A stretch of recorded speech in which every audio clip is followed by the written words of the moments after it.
Hello everyone. तो कैसे आप लोग? आई होप आप सभी लोग ठीक होंगे और अपनी अच्छे से पढ़ाई कर रहे होंगे। तो आज की वीडियो में हम बात करने वाले हैं बीएमएस सेकंड प्रॉफ के अंदर रोग निदान पेपर 1 की, जिसके अंदर हम बात करेंगे आज सामान्य और नानात्मक विकार के बारे में। ठीक है, तो देखो, अब हम बात करते हैं सबसे पहले इसमें व्याधि की। तो एक बार मैं आपको सामान्य और नानात्मक बता देता हूँ। देखो, सामान्य इसका मतलब है कि मतलब ऐसे रोग जिनके अंदर वात दोष की भी इन्वॉल्वमेंट हो सकती है, पित्त की भी हो सकती है, कफ की भी हो सकती है। मतलब तीनों दोषों में से किसी की भी इन्वॉल्वमेंट हो सकती है, चाहे एक दोष की, चाहे तीन दोष की, या चाहे दो दोष की।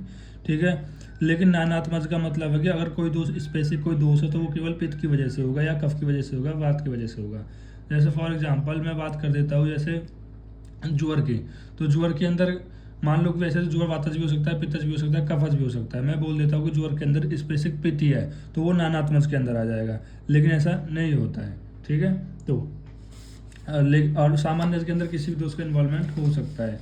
ठीक है, तो यही आपको समझना है सामान्य नानात्मक। जैसे कि एक एग्जाम्पल और बताता हूँ मैं नानात्मक का। जैसे गलगंड है, तो गलगंड में क्या होता है, बेसिकली कफ की इन्वॉल्वमेंट होती है। ठीक है, बेसिकली क्या होता है कि कफ दोष की वजह से ही ये व्याधि होती है। ठीक है, तो हम कह सकते हैं जो गलगंड है हमारा, वो कैसा दोष है, वो हमारा नानात्मक है। जबकि सामान्य के अंदर क्या है, जैसे कि आपका प्रमेय हो गया, आपकी कृमि हो गई, तो उन सब में क्या है कि वैसे प्रमेय होगा तो प्रमेय के अंदर वातज प्रमेय भी देखा होगा आपने, पित्तज भी देखा होगा, कफज भी देखा होगा। तो मतलब इसमें तीनों दोष की इन्वॉल्वमेंट हो सकती है, कोई सी की भी हो सकती है। तो हमें एग्जैक्ट नहीं पता होता, इसलिए हम बोलते हैं सामान्य। सामान्य मतलब किसी भी दोष की इन्वॉल्वमेंट हो सकती है। नानात्मक मतलब स्पेसिफिक है। ठीक है, तो वात की होगी, या पित्त की होगी, या कफ की होगी। तो इन्हीं को यहाँ पर बताया गया है। व्याधि बोल दो या व्याधि विकार, व्याधि बोल दो या विकार बोल दो। ठीक है, देखो विकार क्या है। देखो, जैसे आप नॉर्मल थे, ठीक है, एकदम से आपकी कंडीशन खराब हो गई, तो पहले क्या थी, आपकी प्रकृति थी, मतलब आप बैलेंस स्टेट में थे। जैसे आपको कोई डिजीज हुई तो क्या होगा, प्रकृति से क्या होगा, विकार हो गया आपको, तो इसी को हम क्या बोलते हैं, यहाँ पर व्याधि बोलते हैं। तो अब ये देखो, दो होते हैं, एक सामान्य विकार, एक होते हैं नानात्मक विकार। को हम व्याधि से रिलेट करते हैं, इतना ध्यान रखना। अब सामान्य विकार के अंदर क्या होता है कि हमारे वाद आदि जन्य, देखो यहाँ पर आदि इंपॉर्टेंट वर्ड है, मतलब यहाँ पर वात दोष भी, पित्त दोष भी, कफ दोष भी, किसी भी दोष की वजह से हमें यहाँ पर वो डिजीज हो सकती है। ठीक, एंड नानात्मक के अंदर क्या स्पेसिफिक है, जैसे वात की वजह से 80 प्रकार के आप नानात्मक रोग देखोगे, पित्त की वजह से 40 देखोगे, कफ की वजह से यहाँ पर 20 रोग देखोगे, टोटल 140 रोग है। इनका वर्णन चरक सूत्र स्थान 20 में करते हैं, और जो हमारे सामान्य है उनका वर्णन चरक सूत्र स्थान में 19 में करते हैं। देखो ये कितने होते हैं, 48 रोग, और ये कितने होते हैं, 140 रोग। सबसे पहले वाइवा में जो क्वेश्चन पूछा जाता है, अगर आपका संहिता का एग्जाम होता है, तो ये पूछा जाता है कि सामान्य रोग और नानात्मक रोग में क्या डिफरेंस है। तो आपको बताना है कि सामान्य रोग 48 बताए गए हैं, और ये नानात्मक 140 बताए गए हैं। सामान्य रोग में, सामान्य जो रोग होते हैं, सामान्य जो व्याधियाँ होती हैं, विकार होते हैं, कुछ भी आप कह सकते हो, उनमें वात, पित्त, कफ किसी की भी इन्वॉल्वमेंट हो सकती है। जबकि नानात्मक के अंदर स्पेसिफिकली या तो वात की होगी, या पित्त की होगी, या कफ की इन्वॉल्वमेंट होगी। ठीक है, अब इन विकार को हमें देखना है अच्छे से। ठीक है, अगर आपने ये विकार चरक सूत्र स्थान 19, जिसको नाम अष्टोत्तरम अध्याय, वहाँ पर देख लिए, तो वही सेम यहाँ पर रहने वाले हैं। ठीक है, और ऐसे ही चरक सूत्र स्थान 20, ठीक है, महारोग अध्याय, उसके अंदर 140 रोग देखे थे। अगर आपने वो पहले सूत्र स्थान के कवर कर रखे हैं, तो यहाँ पर आपको कवर करने की कोई आवश्यकता नहीं है। ठीक है, अगर आपने कवर नहीं करे हैं, और अगर आपको वहाँ अच्छे से समझ में नहीं आई है, तो आप इस वीडियो को देख सकते हो, जहाँ पर मैं आपको इनके बारे में और इनके बारे में बताऊँगा अच्छे से। ठीक है, तो चलिए स्टार्ट करते हैं। देखो, अभी मैंने आपको बताए थे कि सामान्य जो रोग होते हैं वो कितने होते हैं, 48 होते हैं। इन 48 के बारे में हम यहाँ पर वर्णन करने वाले हैं। पहले हम सामान्य के बारे में बात करेंगे, देन उसके बाद नानात्मक के बारे में बात करेंगे। तो यहाँ पर इस तरह से इसका क्लासिफिकेशन किया गया है कि 8 भेद के 4 रोग होते हैं, जैसे कि अष्टो उदर, अष्टो मूत्रघात, अष्टो क्षीर दोष, अष्टो रित दोष। ठीक है, जैसे अष्टो उदर, उदर मतलब जो एब्डोमन, ऐसे 8 दोष होंगे जो एब्डोमन के होंगे। ठीक है, तो ऐसे ही अष्टोमूत्रघात मतलब यूरिनरी रिलेटेड डिसऑर्डर्स होंगे 8। ठीक है, अष्टो क्षीर दोष, तो अष्ट यहाँ पर क्षीर दोष से रिलेटेड बताए जाएंगे, और अष्ट यहाँ पर रितस यानी शुक्र दोष से रिलेटेड बताए जाएंगे। ठीक है, फिर उसके बाद 2 भेद वाले 3 रोग होते हैं, 2 भेद वाले 3 रोग, फिर 6 भेद वाले 2 रोग। जैसे कि 2 भेद वाले 3 रोग क्या है, जैसे सप्तपीड़िका, सप्त विसर्प और सप्तकुष्ठानी। यहाँ पर ये 2 भेद वाले नहीं होंगे, सॉरी गाइस, ये होंगे 7 भेद वाले। सात भेद वाले 3 रोग, मतलब पीड़िका भी 7 प्रकार की होती है और विसर्ग भी 7 प्रकार का होता है, कुष्ठ भी 7 प्रकार का होता है। ये कितने 1 2 3 तीनों ही कितने होते हैं 7 प्रकार के होते हैं। फिर आता है 6 भेद वाले 2 रोग, ठीक है। सड़ अतिसार, अतिसार भी क्या है 6 प्रकार का होता है, सड़ उदावट, ठीक है। तो ये दोनों कितने कितने होते हैं 6 प्रकार के होते हैं दोनों रोग।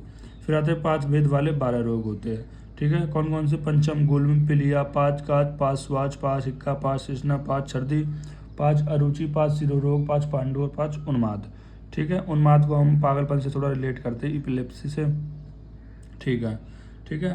तो इनको किस तरह से याद रखोगे एक बार देख लेते हैं। जैसे मैंने बताया 8 भेद वाले 4 रोग, यानी 1 2 3 4, ये 4 रोग कैसे कैसे होते हैं 8 भेद वाले होते हैं, जिनको मैंने याद रखा था 3 मच्छर से, 3 मच्छर, ठीक है। देखो मेरी कोई ऐसी स्पेसिफिक ट्रिक नहीं है, बस मैंने अपने याद करने के लिए बना लिया था उस टाइम पे।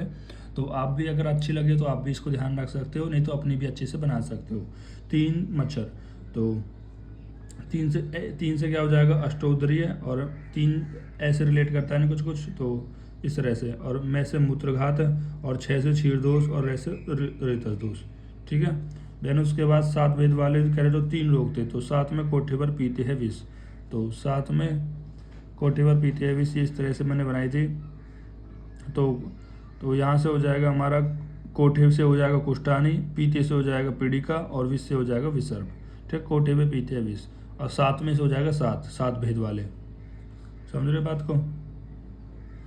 तो इस तरह से, जैसे इसका मैंने 3 मच्छर में था ना, जैसे 3 है, इस 3 को मैं थोड़ा सा ऐसे करके 8 भी बना सकता हूँ। अगर ऐसे कर दूंगा ना इसके साइड में, ऐसे कर दूंगा तो ये कैसे हो जाएगा, यहाँ पर ऐसे पूरा कर दूंगा तो 8 भी बन जाएगा। तो 3 मच्छर से याद रह जाएगी। 8 भेद वाले 4 रोग की ट्रिक थी, 4 ही वर्ड है इसके अंदर। और 7 में कोठे पे पीते हैं विष, मतलब जो दोस्त है वो वहाँ पर किसी रूम वगैरह पे जाते हैं, वहाँ पर विष पीते हैं, विष मतलब अल्कोहल वगैरह पीते हैं, ऐसे समझ लो, ठीक है। 7 में मतलब ऐसा याद रखना। फिर 6 भेद वाले 2 रोग कैसा रखते हो, छक्का अति उड़ान होती है, मतलब अगर कोई छक्का मारता है, जैसे अगर क्रिकेट खेलता है, क्रिकेट में जब छक्का मारते हैं तो छक्का में क्या अति उड़ान होती है, तभी तो बाउंड्री के पार गिरता है। तो छक्का से क्या रख जाएगा, छक्का से याद रह जाएगा आपको 6 भेद वाले की बात कर रहे हैं, और अति से याद रह जाएगा अतिसार की बात कर रहे हैं, और उड़ान से उदावर्त की बात कर रहे हैं, ठीक है, इस तरह से। देन इसके बाद आते हैं 5 भेद वाले रोग। इसको तो देखो आपको नॉर्मली याद रखना पड़ेगा, जैसे कि पिलिया, का, श्वास, हिक्का, तृष्णा, अरुचि, शिरो, हृदय, पांडुनुमा, ठीक है। अपने धोरे से ऐसे, इसकी मैं कोई नुमोनी वगैरह मत बनाना, इसको नॉर्मली आप ध्यान रख सकते हो। देन इसके बाद आता है कि 4 भेद वाले 10 रोग, 1 2 3 4 5 6 7 8 9 10। देखो ये भी इम्पोर्टेंट है कि कितने भेद वाले कितने रोग होते हैं। जैसे कि हमने देखा 5 भेद वाले 12 रोग थे, ठीक है, 5 भेद वाले 12 रोग थे, और 4 भेद वाले 10 रोग थे, ठीक है। तो ऐसा भी क्वेश्चन वाइवा में पूछा जा सकता है। देखो ये चैप्टर वैसे तो बहुत छोटा माना जाता है चरक संहिता के अंदर, ठीक है, लेकिन उसमें क्लासिफिकेशन सभी डिजीज़ का बताया गया है। अगर आप इस क्लासिफिकेशन को अच्छे से याद रख लेते हो तो आपको बहुत फ़ायदा होगा कि कौन सी डिजीज़ कितने प्रकार की मानी गई है, ठीक है, और उनके साथ उनका नाम भी बताया जाएगा, ठीक है। अभी मैं केवल आपको प्रकार बता रहा हूँ, देन उसके आगे मैं इसके नाम भी बताऊँगा, ठीक है, कि 4 भेद वाली कौन कौन सी होती है, 3 भेद वाले ये कौन कौन से होते हैं, ठीक है।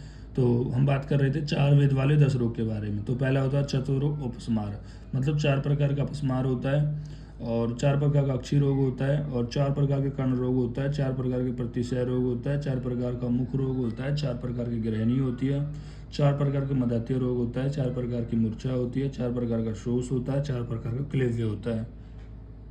देखो इसको मैंने कुछ इस तरह से याद करा था कि ऊपर की ज्ञान इंद्रियों में गम एंड शौक होता है, ठीक है, जो ऊपर की जो ज्ञान इंद्रिय है, ऊपर से आप याद रख लेना अपस्मार, और ऊपर की ज्ञान इंद्रिय कौन कौन सी होती है। देखो अक्षी रोग होता है आपका, देखो ये क्या अधिष्ठान बताया गया ज्ञान इंद्रियों के, ठीक है, 5 ज्ञान इंद्रिय होती है, जैसे अक्षी हो गई, कर्ण हो गई, ठीक है। और नासा को कैसे याद रखोगे, प्रतिसाय से याद रख लोगे। एंड देन मुख में कौन सी होती है आपकी, जो जीवा वगैरह में होती है ना, तो रसन इंद्रिय, जिससे मुख रोग से ऐसे ध्यान रख सकते हैं। फिर कह रहा है कि ऊपर की ज्ञान इंद्रियों में क्या है, गम है, यानी यहाँ से जी से क्या हो जाएगा, ग्रहणी हो जाएगा, मैं से मदात्य, और मैं से मूर्छा हो जाएगा। एस के से क्या हो जाएगा, शोष और क्लेव्य। इस तरह से ध्यान रख सकते हो। अपनी कोई ट्रिक है आपकी तो वो भी आप ध्यान रख सकते हो, ठीक है। देन इसके बाद आता है 3 भेद वाले 3 रोग, मतलब 3 भेद वाले 3 रोग कौन कौन से, 3 प्रकार की शोथ होता है, 3 प्रकार का क्लास होता है, और 3 प्रकार का हमारा रक्तपित्त या लोहित पित्त। त्रिविध रक्तपित्त, देखो त्रिविध रक्तपित्त में कौन कौन सा आ जाता है, ऊर्ध्व रक्तपित्त, अधोगर रक्तपित्त, और उभयगत मतलब तिर्यक गति करने वाला। फिर 2 वेद वाले 8 रोग होते हैं। तो मैं फिर से बता रहा हूँ, काफ़ी इंपॉर्टेंट है कौन से रोग कितने वेद वाला होता है। जैसे हमने स्टार्टिंग करी थी, 8 वेद वाले 4 रोग होते हैं, 7 वेद वाले 3 रोग होते हैं, ठीक है, 6 वेद वाले 2 रोग होते हैं, और 5 वेद वाले 12 रोग होते हैं, 4 वेद वाले 10 रोग होते हैं, 3 वेद वाले 3 रोग होते हैं, 2 वेद वाले 8 रोग होते हैं। देखो काफ़ी सीक्वेंस यहाँ पर ठीक लगता है, लेकिन 2 8 इसमें थोड़ा कन्फ्यूज ना हो जाना, ये ध्यान रखना, ठीक है। अब 2 प्रकार का ज्वर, वर्ण, आयाम, गिरदर्शी प्रकार के कामला, आमदोष, वातरक्त और अर्श रोग, ठीक। फिर हम बात करते हैं 1 वेद वाले रोग की, जिसमें उरु स्तंभ, संन्यास और अतव्य निवेश, जिसको मैंने यूएसए याद करा था। यू मतलब उरु स्तंभ, एस मतलब संन्यास, ए मतलब अतत्व अभिनिवेश है, इसको हम महागत बोलते हैं, ठीक है। फिर आता है कि 20 वेद वाले, 20 वेद वाले 3 रोग होते हैं, कृमि रोग, प्रमेय रोग और योनि व्याप्त रोग, ठीक है। 20 प्रकार की कृमि होती है, 20 प्रकार का प्रमेय होता है, 20 प्रकार का योनि व्याप्त होता है। देखो ध्यान रखना है आपको, जो बहुत ज़्यादा इम्पोर्टेंट है आपके लिए। देखो इससे ना मोस्टली अगर एग्जामिनर पूछता है तो वाइवा में पूछा जाता है, ठीक है। और ये चैप्टर वैसे भी आपके लिए काफ़ी इंपॉर्टेंट है, क्योंकि अगर आप एक बार क्लासिफिकेशन ध्यान रख लेते हो तो आपको आगे बहुत हेल्प मिलती है। जैसे हमने बात करा था कि जो 8 वेद वाले हैं, 8 वेद वाले कितने रोग होते हैं, 4 रोग होते हैं, ठीक है। 8 वेद वाले 4 रोग होते हैं। फिर हमने बात करा था 7 वेद वाले कितने रोग होते हैं, 3 रोग होते हैं, ठीक। देन हमने बात करा था 6 वेद वाले 2 रोग होते हैं। देखो यहाँ से सीक्वेंस चल रहा 4 3 2, इसमें कोई कन्फ्यूजन नहीं होगी। फिर यहाँ से थोड़ा सीक्वेंस अलग होता है कि जो 5 वेद वाले होते हैं वो 12 रोग होते हैं, जो 4 वेद वाले होते हैं वो 10 रोग होते हैं। ये सीक्वेंस आपको सेम ही चलेगा, यहाँ पर थोड़ा सीक्वेंस चेंज हो जाता है, ये ध्यान रखना आप।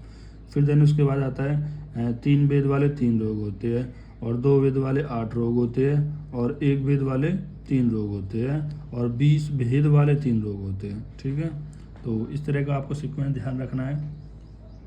देखो यहाँ से तो जो भेद है 8 7 6 5 4 3 2 एक चलेगा, 4 3 2 यहाँ तक सेम चलता है। देन यहाँ पर आपको ध्यान रखना है कि 12 10 12 10, जैसे कि इन दोनों में देखोगे तो अगर 2 से मल्टीप्लाई करोगे 5 2 10, 2 ऐड कर रहे हो, मतलब ये मत देखो आप डायरेक्ट देखो कि 12 में 2 का डिफरेंस आ रहा है यहाँ पर।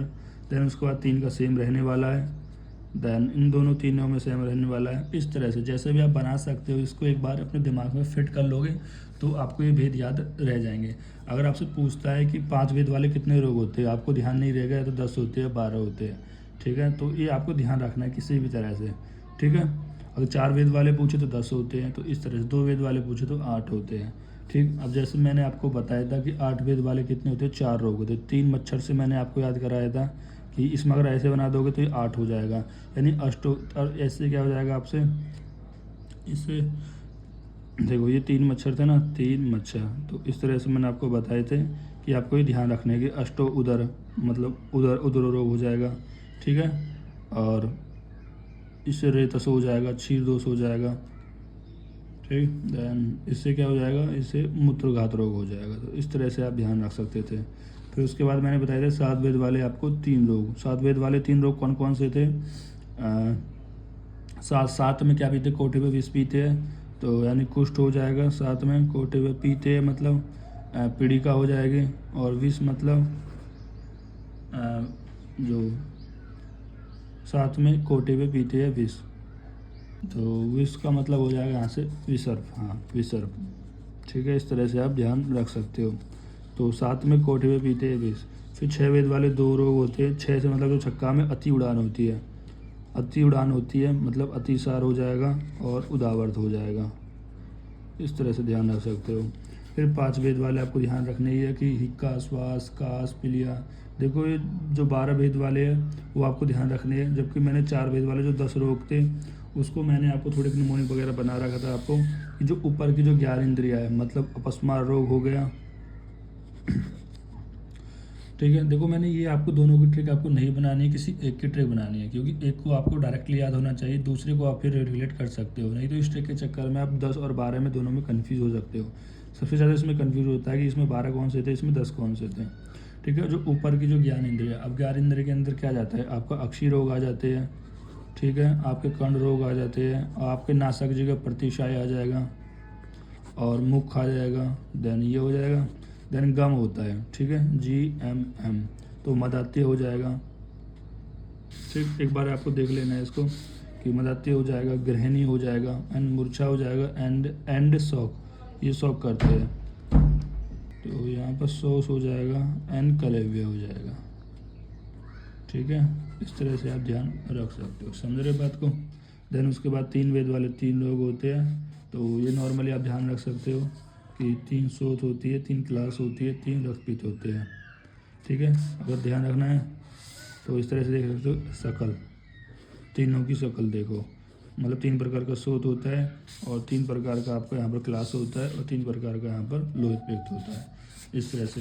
फिर 2 प्रकार के 8 रोग वाले आपको याद रखने हैं। एक वेद वाले के जो 3 रोग होते हैं वो यूएसए यानी उरुस्तंभ, संन्यास और अतत्वाभिनिवेश, ठीक है। इस तरह से आप इन सभी को याद रख सकते हो। चलो अब हम इनको रिलेट कर, अब इन सबके एक्सप्लेनेशन समझते हैं, मतलब सभी के डिफरेंस देखते हैं। देखो अब हम बात करते हैं 8 वेद वाले, जो हम 4 रोग की बात कर रहे थे, जिसको हमने 3 मच्छर से याद रखा था, ठीक है। तो आप ट्रिक पे यार हंसना मत कि आप मजाक मत बनाना, क्योंकि कुछ होते हैं यार, आयरन बहुत सारा याद करने का होता है, तो अपने अपने तरीके से करते हैं सभी, ठीक है। जो मैंने किया था मैं चाहता हूँ कि जितना मुझे आता है वो आप सभी को आए, चाहे वो किसी भी तरीके से वो आपके काम आना चाहिए। अगर आपको अच्छा नहीं लगता है तो आप अपने तरीके से बना सकते हो, क्योंकि आप मुझसे ज़्यादा कुछ मुझसे ज़्यादा अच्छे होते होंगे ट्रिक बनाने में, तो आप बना सकते हो और कमेंट में उस ट्रिक को बता सकते हैं, ताकि सभी की हेल्प हो सके, ठीक है, और मेरी भी हेल्प हो सके। तो आप ज़रूर बताना अगर आपको कोई अच्छी ट्रिक बताए तो।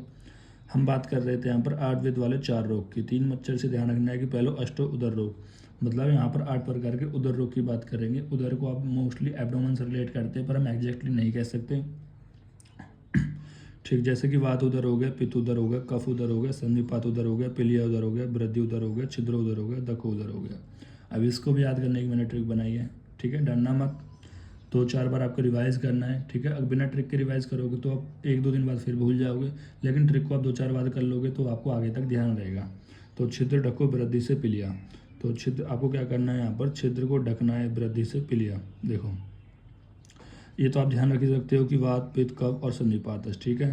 तो इसको और ध्यान रख लेना कि छिद्र ढको वृद्धि से पिलिया, तो पिलिया से क्या हो जाएगा, पिलिया उधर हो जाएगा, वृद्धि से क्या हो जाएगा, वृद्धि उधर हो जाएगा, छिद्र से छिद्र उधर हो जाएगा, ढको से ढको उधर हो जाएगा। मतलब कोई छिद्र है, छिद्र मतलब कोई गड्ढा वगैरह है, तो उसको कोई कह रहा है कि पिलिया से, पिलिया मतलब कोई ऐसा नाम होगा, उसको बुद्धि से ढकना है। तो छिद्र ढको वृद्धि से पिलिया, ठीक है।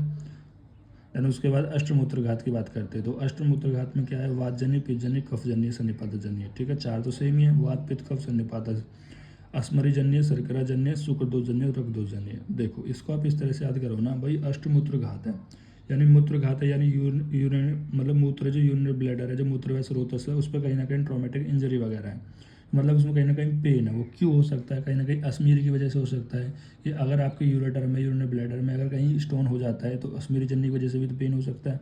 शर्करा जन्य मतलब वही क्रिस्टल लाइक शुगर के क्रिस्टल जम गए हो, या शुक्रदोष जन्य मतलब कहीं ना कहीं जो शुक्रदोष की विकृति हो गई हो, शुक्र पूरी तरह से बाहर ना निकला हो, अंदर ही कहीं ना कहीं मूत्र व स्रोतस में रुक कर जम गया हो, या फिर रक्तदोष जन्य, या फिर कह रहा है कि कभी कभी क्या होता है यूरिन से ब्लड भी आने लग जाता है, तो रक्तदोष जन्य। अगर आप इस तरह से इसको समझ के करोगे, थोड़ा सा दिमाग में बैठा के करोगे तो याद रह जाएगा। देन उसके बाद आता है अष्ट क्षीर दोष, ठीक है। क्षीर दोष क्या है, मतलब दूध के बारे में। अब दूध यहाँ पर जो बेसिकली बात करी गई है वो माता के दूध की बात कर रही गई है। जैसे जो माता का दूध है वो कैसा हो सकता है, वैवर्णीय, मतलब उसका जो कलर है वो चेंजेस हो सकता है। जैसे माता का जो मिल्क होता है वो थोड़ा सा येलोइश होता है, थोड़ा येलोइश वाइटिश होता है, ठीक है। तो क्योंकि इसमें आईजी एंटीबॉडीज होती है शुरुआत इनिशियल डे में, तो वो वेवर्णीय हो सकता है, वेगंधनीय हो सकता है, वेरैस्य हो सकता है, पिछलता हो सकती है, फैनिल हो सकता है, रौक्षी हो सकती है, गौरवता हो सकती है और अतिष्ण हो सकता है, ठीक है। इनका सभी का मतलब आप जानते हो कि मतलब डिस्कलरेशन और मतलब बैड स्मेल आना, वेरस से मतलब जो जैसे मधुर रस है वो कसाई रस का आना, या फिर कोई अदर रस का आना। पिछल है मतलब वो जो चिपचिपा सा लग रहा है आपको, झाग आ रही हो, सूखा सा हो, गौरवता आ गई हो, या बहुत ज़्यादा स्नेह आ रहा हो, ठीक है। तो इसको मैंने किस तरह से ध्यान रखा था, इसको मैंने रखा था कि जैसे कि 5 महाभूत के जो गुण होते हैं ना, कि शब्द, स्पर्श, रूप, रस, गंध, ठीक है। तो स्पर्श, शब्द, स्पर्श, रूप, रस, गंध, तो यहाँ पर आपको ध्यान रखना। जैसे गंध से तो पहले देखते हैं, गंध से कैसे वेगंध, तो गंध से वैगंध देख सकते हैं, और रस से वैरस से देख सकते हैं, मतलब इनका अपोजिट करना है। और रूप से क्या कर सकते हैं आप, वैवर्णीय, ठीक है, वैवर्णीय इस तरह से। और स्पर्श में कैसा होगा भाई, अगर आप इसको टच करोगे तो वो या तो अतिस्निग्ध होगा या अतिरुक्ष होगा, अतिस्निग्ध होगा, ठीक है, अतिस्निग्ध, इसको मतिष्ण बोल रहे हो या रोक्ष बोल रहे हो, ठीक है, इस तरह से। और कैसा हो सकता है, पिछल हो सकता है, और कैसा हो सकता है, पिछल हो सकता है, ठीक है। इस तरह से मैंने इन सभी का ऐसे ध्यान याद रखने के लिए बना रखा है। आपको अच्छा लगे तो आप भी ऐसे ही रख सकते हो। अष्टरेत दोष की बात करते हैं, मतलब आज शुक्र दोष की बात करते हैं। मतलब जो शुक्र होगा या तो बहुत ज़्यादा पतला होगा या बहुत ज़्यादा सूखा हुआ होगा, या इसमें झाग आएंगे, या फिर बहुत ज़्यादा वाइटिश होगा, या इसमें सड़े गले की तरह स्मेल आएगी, या फिर पिछल चिपचिपा होगा, या कोई अन्य धातु मतलब रक्त धातु आ सकती है, अन्य धातु आ सकती है, या फिर अवसाद मतलब बहुत ज़्यादा टायर्डनेस हो सकती है, दुर्बलता आ सकती है, कमजोरी आ सकती है। अब शुरू के जो 3 दोष है वो वात दोष की वजह से होते हैं, और ये शुरू के जो 2 दोष है वो हमारे कफ दोष की वजह से, और ये हमारे 5, 6, 7, 8 है वो पित्त दोष की वजह से। कहने का मतलब ये है, अगर अष्टरेत दोष के अंदर ये दोष 3 दोष मिल रहे हैं तो कहीं ना कहीं आपकी बॉडी में वात दोष की विकृति हुई है। ये मिल रहा है तो कफ दोष की, अगर ये मिल रही है तो पित्त दोष की विकृति यहाँ पर हुई है। ठीक है, ये आपको ध्यान रखना है। इसका श्लोक है, श्लोक कर सकते हो, नहीं तो नॉर्मली नाम ध्यान रख सकते हो। तनु, शोषक, फाइनाइल, श्वेत, पूती, पिछल, अन्य अवसाद। ठीक है। देन उसके बाद हमने बात करी थी 7 वेद वाले 3 रोग की। तो 7 वेद वाले 3 रोग हमने किस तरह से ध्यान रखे थे कि 7 में कोठे पर पीते हैं विष, कोठे मतलब कुष्ठ, पीते मतलब पीड़िका, विष मतलब विसर्प। तो कुष्ठ यहाँ पर 7 होते हैं, काल, उदंबर, मंडल, ऋषिजिह्वा, पौंड्रिक, सिद्धम और काकन। ठीक है, जिसको हम इस तरह से ध्यान रख सकते हैं। अब ये क्या होते हैं इनको मत समझिए, बस इतना ध्यान रखिए 7 प्रकार के कुष्ठ होते हैं। ये चरक संहिता के अंदर जब आपका नेक्स्ट चैप्टर आते हैं चरक निदान के अंदर, तो वहाँ पर इनके बारे में बताया जाएगा। अभी बस नाम को समझ लीजिए, नाम को याद करना भी ज़्यादा जरूरी है। तो इसकी ट्रिक क्या थी, कॉम आरपी सिंह की, कैसे कलाप, ओ से उदंबर, मैं से मंडल, और आर से ऋषिजिह्वा, पी से पौंड्रिक, एस से सिद्धम, और है से ऐसे सिद्धम, सिंह से सिद्धम, और कैसे काकन। तो कॉम आरपी सिंह की इतना ध्यान रख सकते हो। सब पीड़िका आती है तो शराबिका, कच्छापिका, जालांती, सर्वेसी, अलजी, विंता, विद्रादि। तो 7 प्रकार की पीड़िकाएँ होती है। जैसे मैंने याद करा था कि जो कच्ची शराब है वो जलाती है शरीर को, और विंता एलर्जी करती है, और विंता को एलर्जी करती है मतलब एलर्जी करती है। मतलब अगर आप कच्ची शराब पीते हो तो वो जलाने का काम करती है। तो कच्ची मतलब कच्छिपिका, शराब मतलब शराबिका, और जलाने से हम याद रखेंगे विद्रादि, जलाना मतलब विद्रोह करना, विद्रादि करना, इस तरह से। और शरीर मतलब सर्पसी को, और मतलब आप अलजी ध्यान रख सकते हो, नहीं तो। और विंता मतलब विंता। ठीक है, और विंता को क्या करती है, मतलब विनीता, कोई लड़की होगी विनीता, तो विनीता को एलर्जी करती है। विनीता को एलर्जी मतलब अलजी है, इससे भी आप अलजी ध्यान रख सकते हो, या और सी आप एलर्जी से ध्यान रख रहे हो, तको एलर्जी करती है। ठीक है, इस तरह से आप ध्यान रख सकते हो। तो याद रखना, जो कच्ची शराब है वो शरीर को जलाने का काम करती है, और विंता को एलर्जी करती है। या फिर आप ऐसे ध्यान रख लो कि कोई विंता नाम की लड़की है, वो कच्ची शराब पीती है, जिससे उसको जिसका शरीर जलता है उसको एलर्जी होती है। तो याद रखना कि जो विंता नाम की कोई लड़की है वो कच्ची शराब पीने से उसके शरीर में जलन हो जाती है या एलर्जी हो जाती है। इस तरह से आप ध्यान रख सकते हो। फिर हम सप्त विसर्प की बात करते हैं। देखो सप्त विसर्प के अंदर क्या है, वातज, पित्तज, कफज, सन्निपातज, ये सभी सेम है। अग्नि विसर्प, कर्दम विसर्प और ग्रंथि विसर्प। इतने ऐसे याद रखना कि आगे कदम गिराओ, आगे से अग्नि विसर्प, कदम से कर्दम विसर्प, गिराओ मतलब ग्रंथि विसर्प।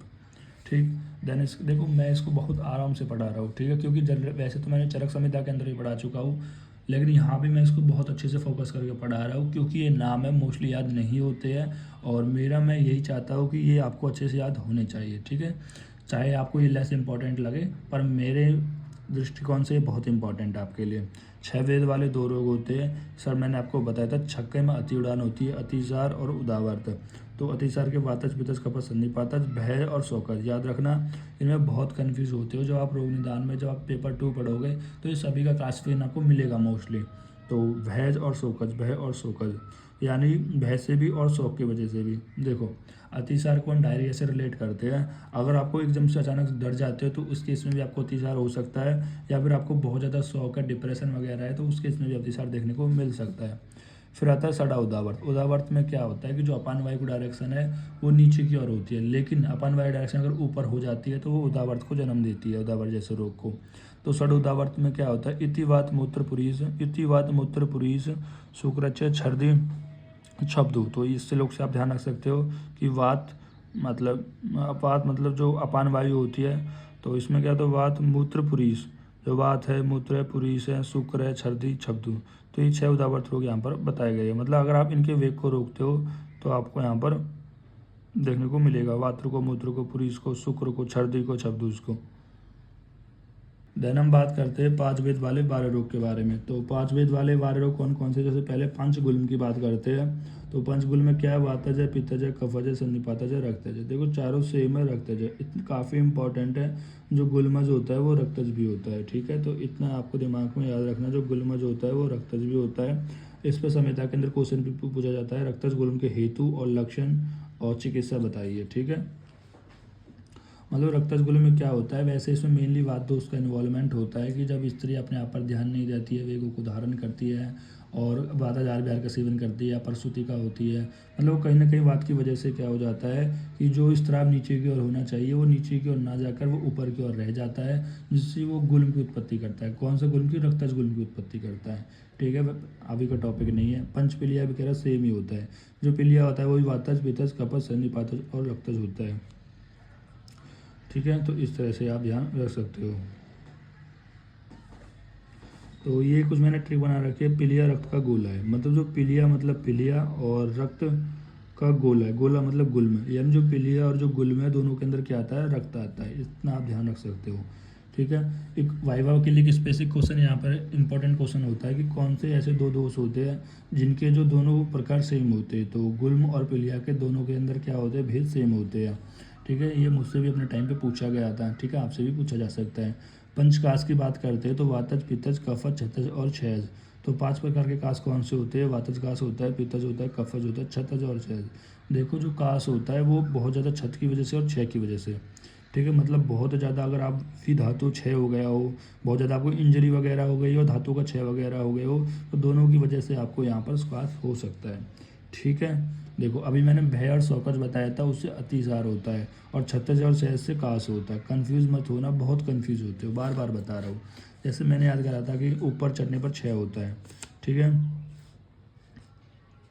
ऊपर चढ़ने पर क्षय होता है।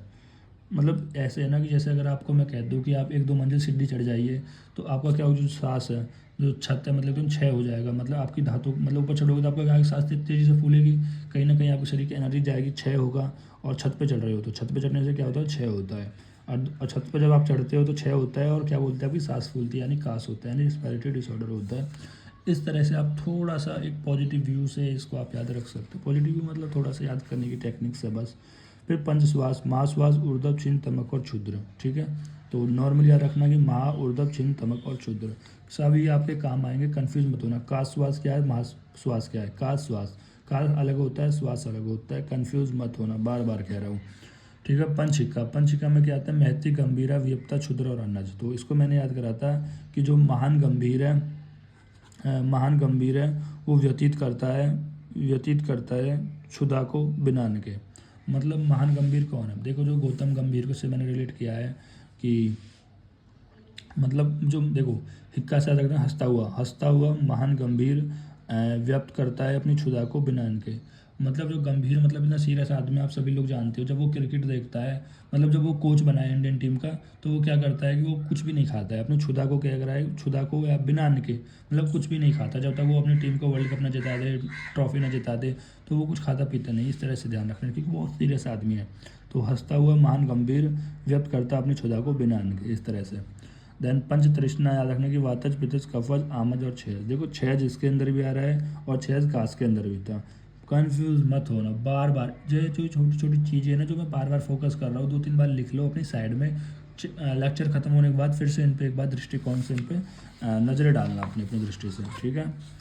देन इसके बाद आता है हमारे पास 5 छर्दी। 5 प्रकार की छर्दी होती है, दुष्ट, अर्थ, संयोगज, एंड देन वातज, पित्तज और कफज और सन्निपातज। देखो 5 छर्दियाँ, अभी वातज, पित्तज, कफिफा, सन्निपात से याद कर लोगे। अब आता है कि छर्दी, भाई उल्टी क्यों हो रही है, मतलब कह रहा है कि जो भी आपको वोमिटिंग वगैरह होती है, कहीं ना कहीं आपको एक तरीके से थोड़ा अजीब सा फील होता है ना, मतलब जब भी आप उल्टा सीधा खा लेते हो, ठीक है। मतलब अगर मैं कहूँ कि आप कुछ गलत चीज़ खा लो, गलत चीज़ इन द सेंस कि रोड़ी, पत्थर, गुटखा, तम्बाकू, मतलब आप इन चीज़ों का सेवन नहीं करते हो, तो आप क्या कर दोगे, आप उनका उल्टी कर दोगे। तो ये बताया दुष्ट अर्थ संयोगज, मतलब अगर किसी बेकार चीज़ का सहयोग कर रहे हो तो उसकी वजह से भी आप यहाँ पर उल्टी हो सकती है, इस तरह से ध्यान रख सकते हो। पंच अरुचि, वातज, पित्तज, कफज, सन्निपात और द्वेषजन्य। अरुचि क्या होता है, द्वेषजन्य, मतलब कह रहा है अगर आप यहाँ पर भी क्या होगा, मतलब जो चीज़ आपको पसंद नहीं है वो चीज़ आपको खिलाएगी तो उनसे आपको क्या होगा, द्वेष होगा, तो वही तो क्या, अरुचि, ठीक है। फिर आता है 5 शिरोरोग। 5 शिरोरोग कौन से? वातज, पित्तज, कफज, सन्निपातज और कृमिस। ठीक है, शिरोरोग कृमि की वजह से यहाँ पर शिरोरोग होता है। ये सेम चीज़ हम चरक सूत्र सन 17 में हमने पढ़ी थी। ठीक है, और पंच कह रहा है हृदय रोग। देखो सेम, जो शिरोरोग हृदय रोग दोनों सेम है, और पंच गुल्म रोग पिलिया रोग दोनों के जो प्रकार है, देखो यहाँ पर गुल्म और पिलिया के सेम थे, यहाँ पर शिरोरोग और हृदय रोग, इन दोनों को आप चरक सूत्र सन 17 में पढ़ोगे। तो वातज, पित्तज, कफज, सन्निपातज और कृमिज रोग दोनों के शिरोरोग और हृदय रोग के दोनों के भेद सेम होते हैं। फिर 5 पांडु की बात करते हैं तो वातज, पित्तज, कफज, सन्निपातज मृत्यु भक्षणजन्य है। ये काफ़ी इंपॉर्टेंट है। मृत्यु भक्षणजन्य, मृत्यु भक्षणजन्य का मतलब होता है कि मिट्टी खाने की वजह से भी पांडु होता है। तो जब आप छोटे से होते हो, जो आप में एनीमिया होता है, जब आप देखते हो ना मिट्टी खाते बहुत ज़्यादा, तो डॉक्टर कहता है इसमें खून की कमी हो गई है। 5 उन्माद, वातज, पित्तज, कफज, सन्निपातज और आगंतुज, तो इतना ध्यान रखना। देन उसके बाद हम बात करते हैं एक वेद वाले 3 रोग की, जिसको यूएसए से याद रखा था। यानी यू मतलब उरुस्तम, एस मतलब संन्यास, ए मतलब ऐतत्वाभिनिवेश। उरुस्तम जो आम और त्रिदोष के संबंध से होता है, ज़्यादा ध्यान नहीं रखना है, बस नाम ध्यान रख लेना है। संन्यास मतलब मन और शारीरिक में आश्रय होकर वह त्रिदोष को उत्पन्न करती है। ठीक है, अतत्वनिवेश मार्ग, देखो दो बेसिकली तीनों के अंदर तीनों दोष प्रकोपित होते हैं, इतना ध्यान रख लेना और ज़्यादा आपको ध्यान नहीं रखना है।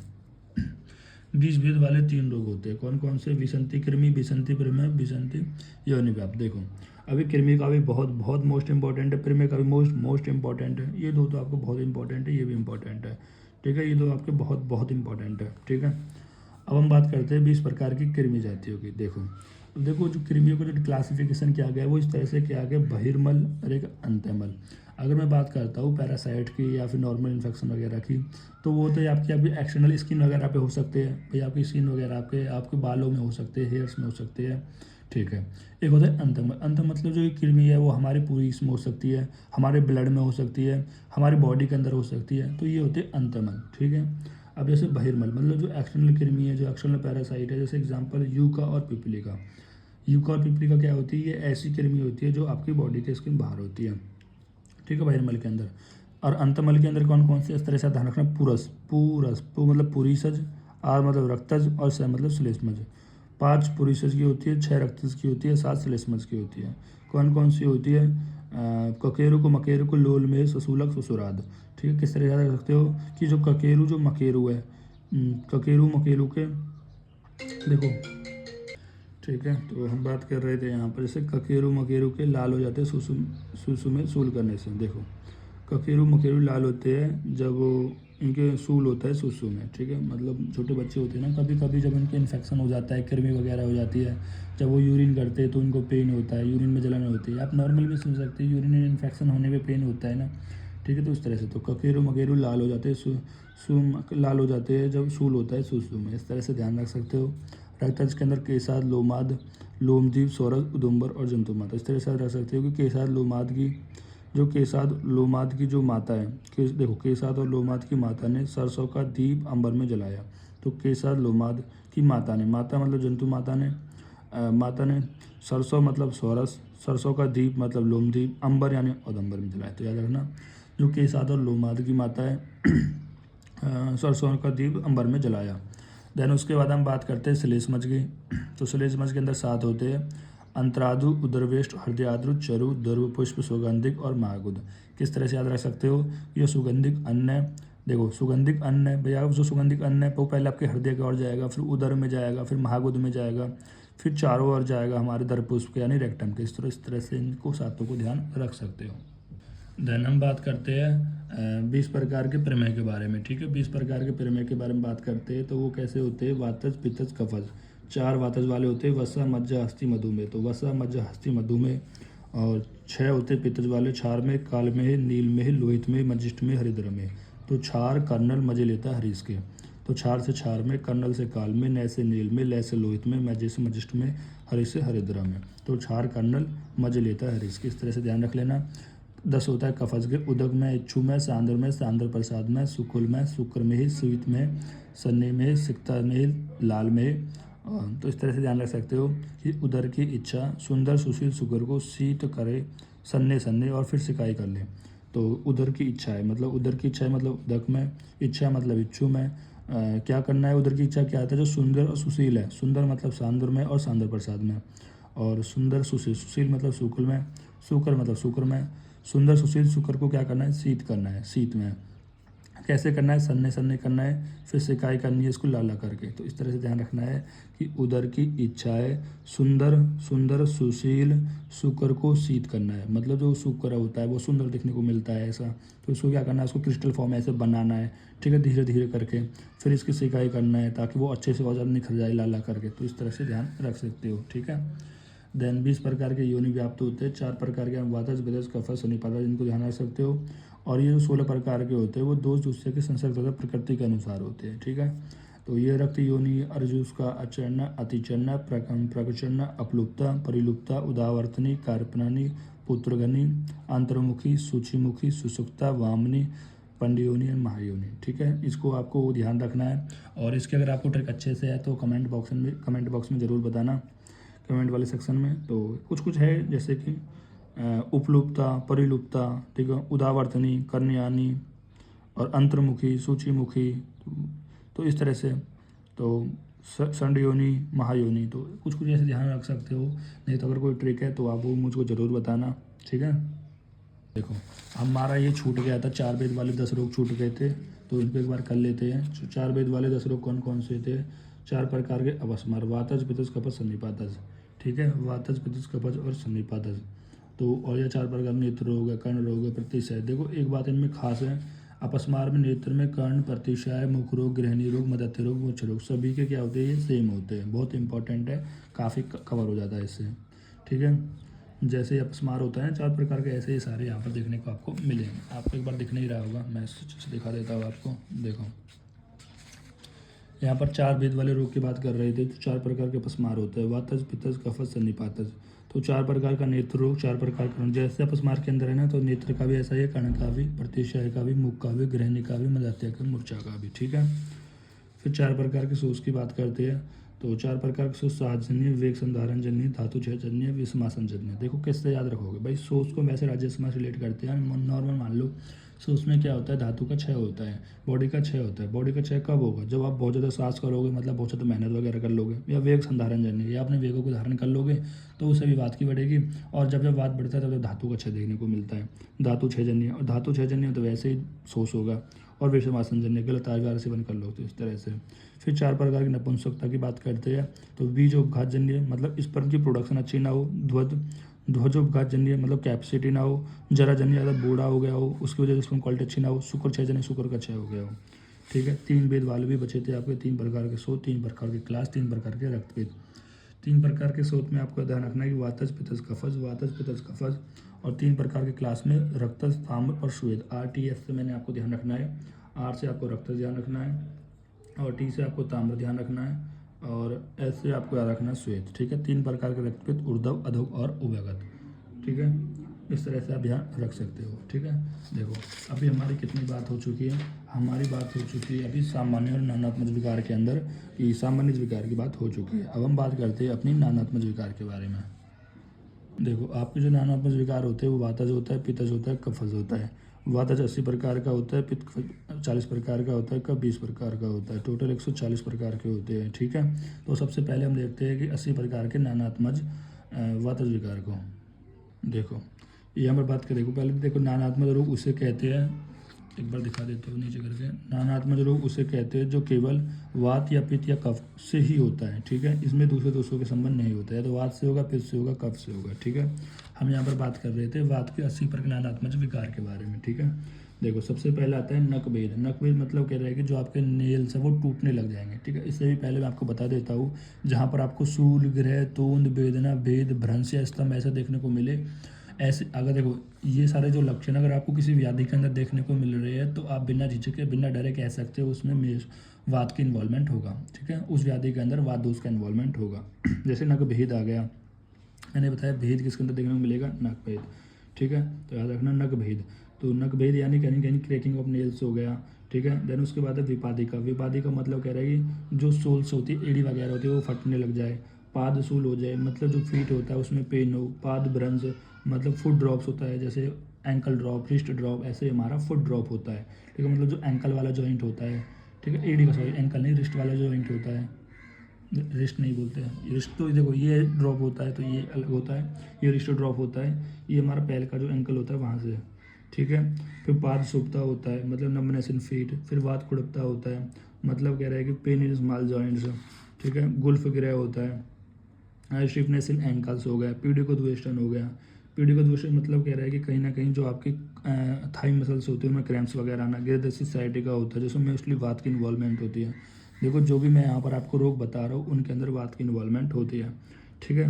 मोस्टली जानुभेद, अब जानुभेद की बात करता हूँ तो जानुभेद के अंदर क्या होता है कि टीयरिंग पेन इन नीज, मतलब जो आपके जो नी जॉइंट है, नीज है, तो उसमें ऐसा लगता है जैसे कोई फाड़ रहा हो, ऐसा कुछ पेन होता है। जानू विश्लेषस्य, मतलब कह रहा है कि आपका नी डिसलोकेट हो गया है। ठीक है। ऐसा उरु स्तंभ, उरु स्तंभ का मतलब यहाँ पर आप समझ सकते हो स्टिफनेस इन थाई, थाई में स्टिफनेस आ गया। उरुसाद, उरुसाद का मतलब क्या है कि यहाँ पर जो देखो यहाँ पर भी उरु है, यहाँ पर भी अरु नहीं है, ये उरु ही होगा। ठीक है। उरुसाद, तो उरुसाद में क्या है कि जो थाई की जो मूवमेंट है वो नहीं हो रही है। देखो यहाँ पर क्या आ रहा था, यहाँ पर स्टिफनेस आ रही थी, यहाँ पर थाई की मूवमेंट नहीं हो रही है। फिर पांगुल्य आ जाता है, पांगुल्य मतलब लैमनेस, गुदभ्रंश। देखो ये सारे बहुत सारी चीज़ हैं, ऐसे गुद प्रवेश वेदना, विषनाक्षेप। ठीक है। इन सभी को आप एक एक बार देख लेना है, आपको सभी के नाम ध्यान नहीं रखने हैं। ये जो मैंने बताया वो ध्यान रखना है ताकि एमसीक्यू गलत ना हो और आप क्लिनिकल के लिए आपको इम्पोर्टेंट हो।